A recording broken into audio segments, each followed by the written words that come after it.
Assalamualaikum warahmatullahi wabarakatuh. Selamat pagi semuanya.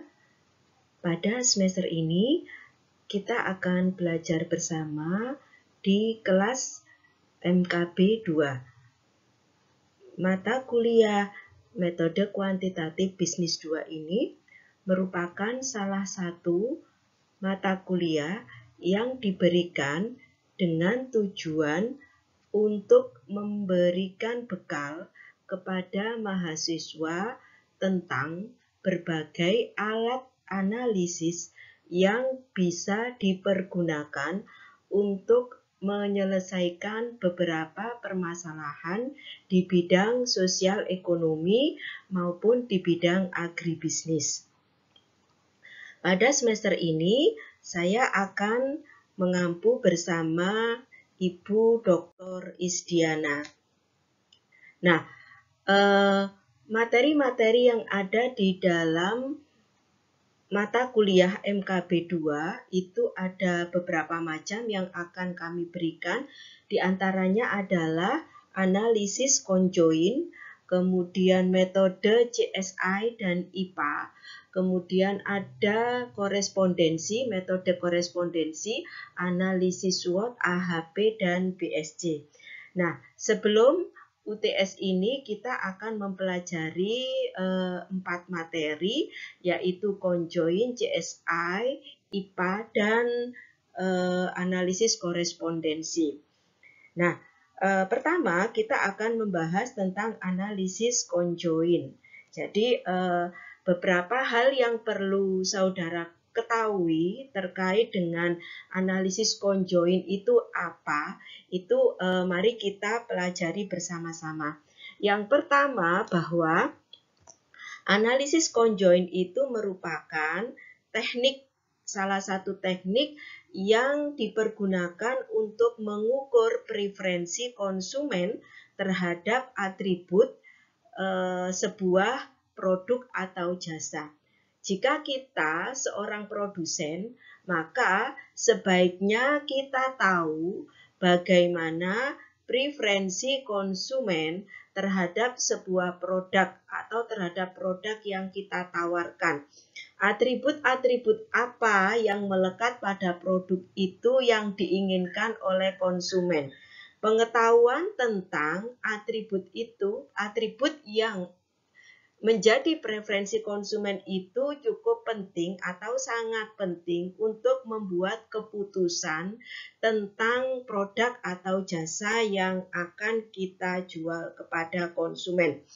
Kemudian yang kedua, analisis conjoin ini diukur berdasarkan subjektivitas konsumen terhadap beberapa kombinasi fitur yang ditawarkan. Jadi nanti yang akan menilai atribut-atribut yang melekat pada suatu produk itu akan dinilai oleh konsumen berdasarkan preferensi mereka. Mereka akan memeringkatkan, mereka akan menilai di antara atribut-atribut yang ditawarkan itu atribut mana yang paling mereka sukai. Itu nanti akan menjadi output dari analisis conjoin. Kemudian yang ketiga, subjektivitas konsumen ini diukur melalui peringkat atau ranking dan skor, atau bisa menggunakan peringkat 1, 2, 3 dan seterusnya, atau menggunakan skala Likert. Nah, apa manfaat dari analisis conjoin yang dapat kita peroleh gitu ya? Jika kita melakukan analisis conjoin, maka ini bisa dijadikan dasar untuk merancang harga. Jika harga itu kita masukkan sebagai salah satu atribut yang diukur oleh konsumen. Jadi kalau kita membuat harga, kemudian beberapa level dari harga mana yang paling diminati oleh konsumen, sehingga nanti produsen itu bisa menyesuaikan harga produknya itu dengan preferensi konsumen, dengan pilihan konsumen. Tentu saja dengan tidak melepaskan berapa biaya operasional ataupun biaya tetap yang diperlukan untuk menghasilkan produk tersebut. Kemudian yang kedua, untuk memprediksi tingkat penjualan atau penggunaan produk melalui uji coba konsep produk baru. Jadi kalau ada konsep produk baru, kita juga bisa melakukan penilaian. Produk baru yang kita luncurkan ini sebenarnya yang atribut yang disukai oleh konsumen itu yang mana, sehingga nanti kita bisa membuat keputusan berdasarkan hasil yang kita dapatkan. Kemudian bisa juga dijadikan sebagai alat untuk membuat segmentasi preferensi dan merancang strategi promosi yang akan dilakukan. Kemudian langkah-langkah yang harus dilakukan dalam analisis conjoint itu adalah disajikan dalam slide berikut ya. Yang pertama adalah langkah yang harus kita lakukan adalah kita memilih beberapa atribut, level atribut dan kombinasinya. Jadi kalau misalnya kita memproduksi barang, maka barang itu, atribut yang terdapat pada barang itu bisa kita tentukan atribut apa yang akan kita pilih untuk dinilai oleh konsumen. Kalau kita berbicara tentang atribut itu banyak sekali, yaitu karakteristik yang menempel pada produk itu. Atribut itu contohnya misalnya harga, kemudian harganya itu dalam kisaran berapa, misalnya dalam kisaran 1.000, 2.000, 3.000 atau seterusnya. Kemudian bentuk produk, bentuknya itu apakah memiliki bentuk yang bulat atau panjang atau bentuk segitiga, segi empat, berbentuk bulat-bulat kecil-kecil dan lain sebagainya. Kemudian warna produk, kemudian warna utama dari desain kemasan dan bentuk kemasan. Ini salah satu beberapa contoh ya dari atribut. Jadi ketika kita mau melakukan analisis conjoint, maka yang pertama kita tentukan dulu adalah atributnya. Kemudian yang kedua itu kita menentukan level atribut, yaitu bagian dari atribut itu. Misalnya kalau level bentuk produk itu bisa kita pilihannya itu bisa kotak, bisa bulat, bisa lonjong, segitiga dan seterusnya.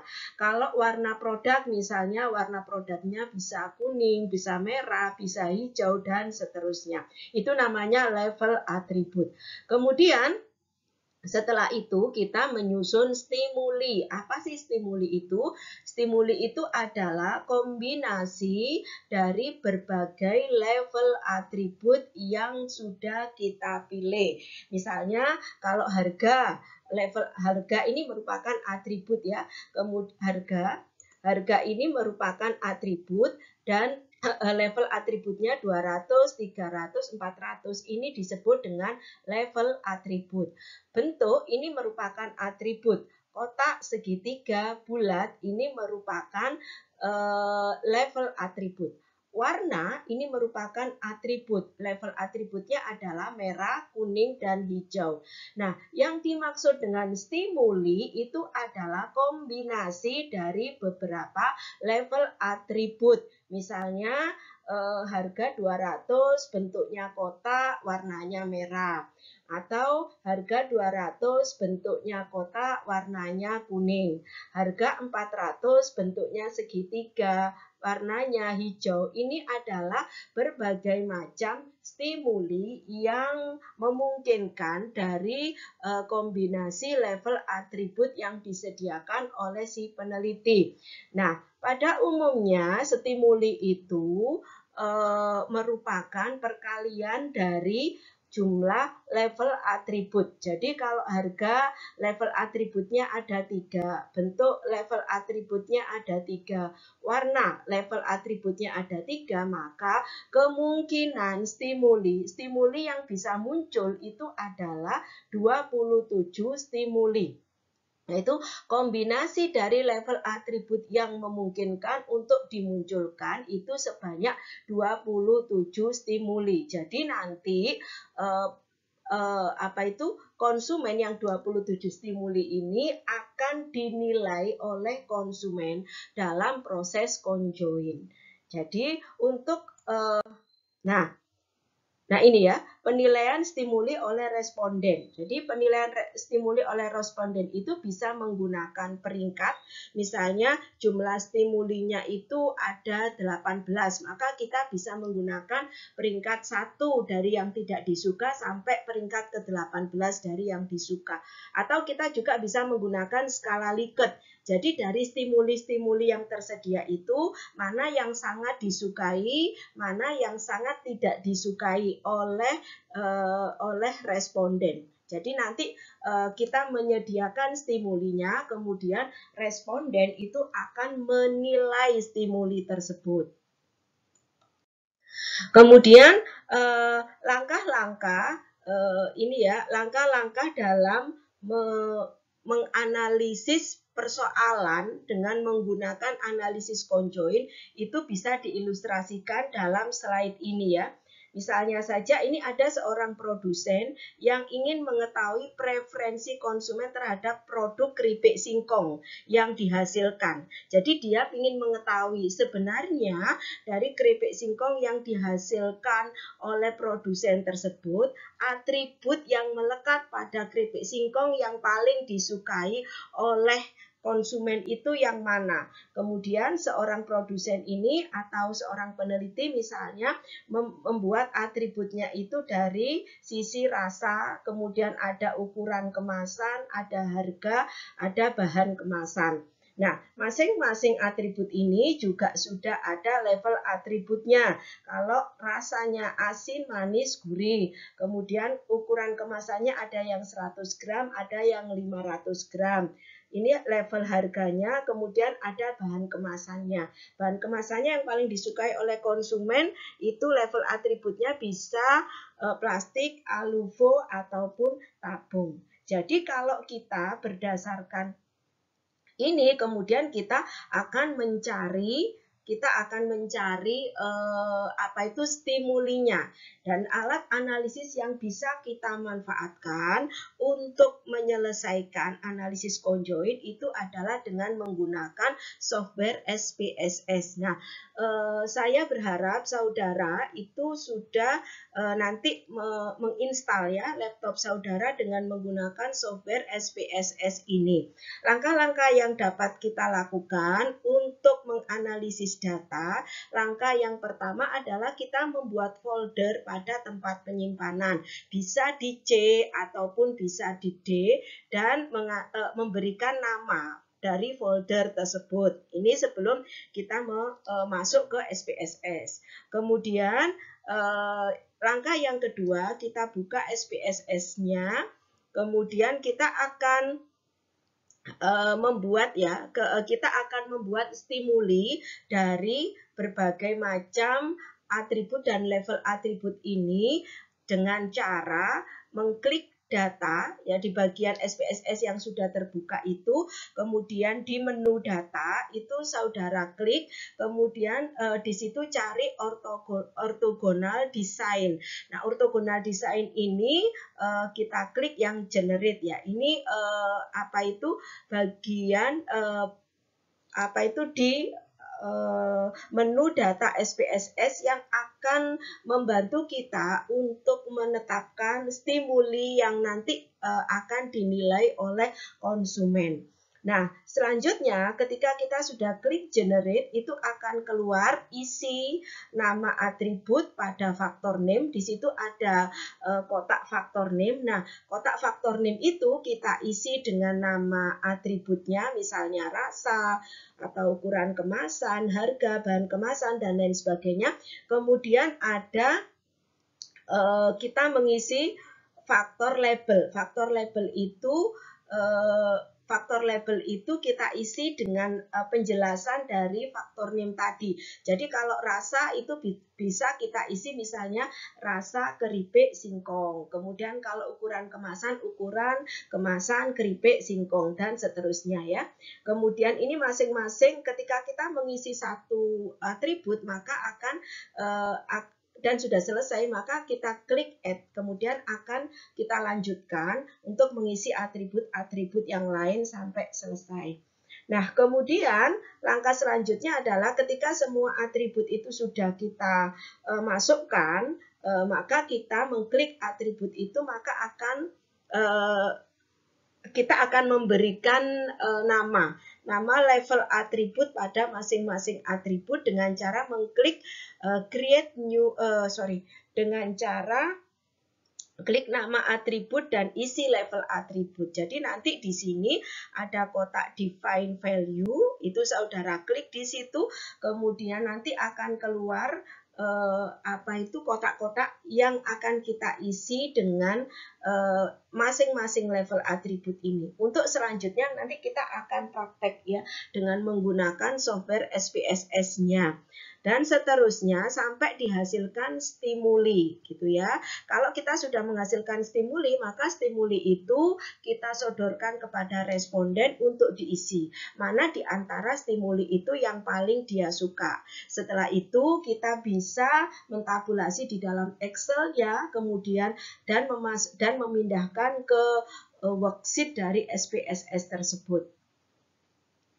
Nah, setelah itu kita akan melakukan pengolahan data dengan menggunakan kode yang ada di sini ya. Nah, kode yang ada di sini itu bisa dirubah-rubah berdasarkan nama filenya. Tadi kan awalnya kita disuruh untuk membuat folder penyimpanan. Katakanlah kita membuatnya di D, maka namanya dari folder penyimpanan itu apa? Kalau namanya adalah analisis conjoin ya berarti ini tidak perlu dirubah. Nama-nama ini itu harus disesuaikan dengan nama folder yang ada di yang kita buat tadi. Kalau misalnya kita membuatnya sebagai latihan, maka ini kita ganti dengan nama latihan. Terus huruf besar atau huruf kecil itu juga akan mempengaruhinya. Kemudian dan seterusnya, kemudian setelah dari sini nanti kita menggunakan kode ini di sintaknya, kita akan menginterpretasikan hasilnya. Dari situ kita akan mendapatkan penjelasan tentang output dari analisis conjoin yang akan memberikan gambaran kepada kita dari atribut yang disukai oleh konsumen itu, dari atribut yang kita teliti itu mana yang paling disukai oleh konsumen, level atributnya mana yang paling disukai oleh konsumen, dan ketika konsumen itu membeli suatu produk, itu atribut apa yang pertama kali menjadi pertimbangan. Nah, demikian hasil penjelasan dari analisis conjoin. Nanti kita akan belajar bersama mempraktekkan bagaimana mengolah data dengan menggunakan SPSS. Demikian saya akhiri. Terima kasih. Assalamualaikum warahmatullahi wabarakatuh.